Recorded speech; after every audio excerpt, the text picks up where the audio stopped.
Uno dei primi punta e clicca a darci il benvenuto nel 2021 è Mutropolis, dello sviluppatore Pirita Studios e dell'editore Application System Heidelberg, un nome che sta diventando sempre più noto nella comunità degli avventurieri punta e clicca grazie a giochi come Unforeseen Incident e Lamplight City.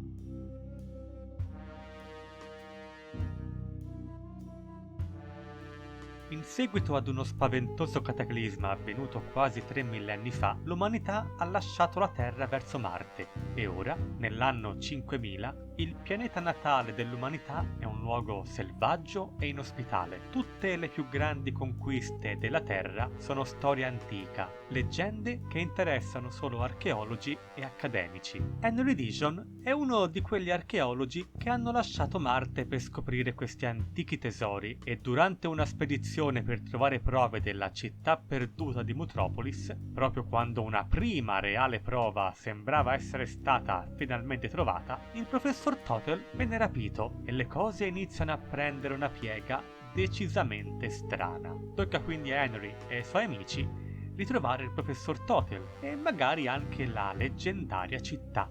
Anche se non si può certo dire che la trama del gioco sia esattamente un capolavoro, la storia che racconta è comunque divertente e per fortuna non si prende mai sul serio, con un sacco di dialoghi umoristici mescolati con un mucchio di riferimenti alla cultura pop, come Al Capone, che un libro di storia antica ipotizza sia stato un popolare conduttore di quiz o forse un attore di soap opera. È un modo furbo e divertente di usare la realtà quotidiana come mezzo per interagire con i giocatori e rendere il gioco un po' più personale. Tutti questi riferimenti non sono mai invasivi e hanno senso nel contesto del gioco, quindi il risultato è una storia legittimamente divertente e che fa spesso sorridere.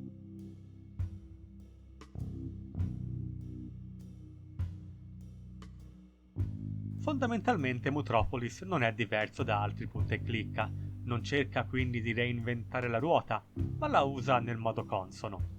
Sebbene non manchi qualche cambiamento, il cui principale è l'aver ad esempio eliminato completamente la possibilità di esaminare gli oggetti con un menu contestuale o con il tasto destro del mouse. Tutte le interazioni di Mutropolis sono invece assegnate al click sinistro, senza alcuna possibilità di scelta. Un puntatore intelligente quindi, con Harry che fornirà una breve spiegazione prima di interagire con qualcosa. Riguardo ai puzzle, sono ciò che gli sviluppatori descrivono come enigmi archeologici con un tocco fantascientifico, ma purtroppo non tutto funziona e mentre i risultati dei puzzle acquistano un senso dopo averli completati, come completarli è un mistero di per sé e ammetto di essermi bloccato in un paio di occasioni, senza la minima idea di cosa fare, provando tutto con tutto come ai vecchi tempi. A tal proposito, un grosso problema è il fatto che a volte Henry faccia alcune osservazioni sugli oggetti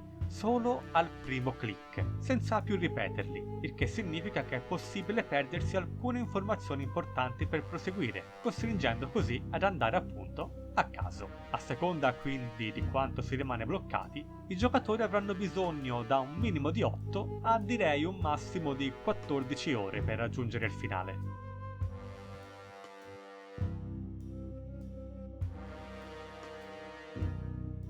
Si sa, i gusti son gusti, ma per me Mutropolis è assolutamente stupendo. Ha uno stile artistico simile a Broken Age o Adventure Time se preferite, con oltre 50 scene disegnate a mano, che danno a Mutropolis una sensazione calda, morbida e tangibile. I personaggi non sono fuori luogo né rigidi e si mescolano bene con questi sfondi colorati, ispirati alla pittura a pennello, ricchi di dettagli e animazioni.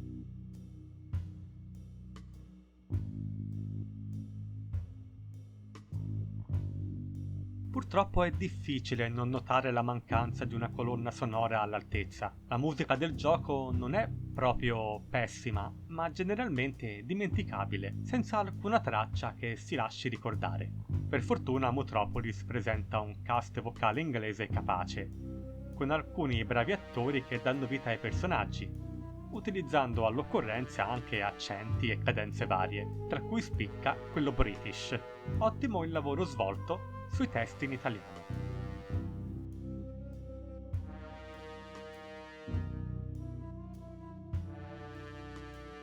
Motropolis è un punta e clicca a vecchia scuola che piacerà a coloro che cercano una buona sfida. È moderno ma retro allo stesso tempo e nonostante alcuni problemi nel design degli enigmi, è un gioco ottimo ed un acquisto imperdibile per i fan dei punta e clicca.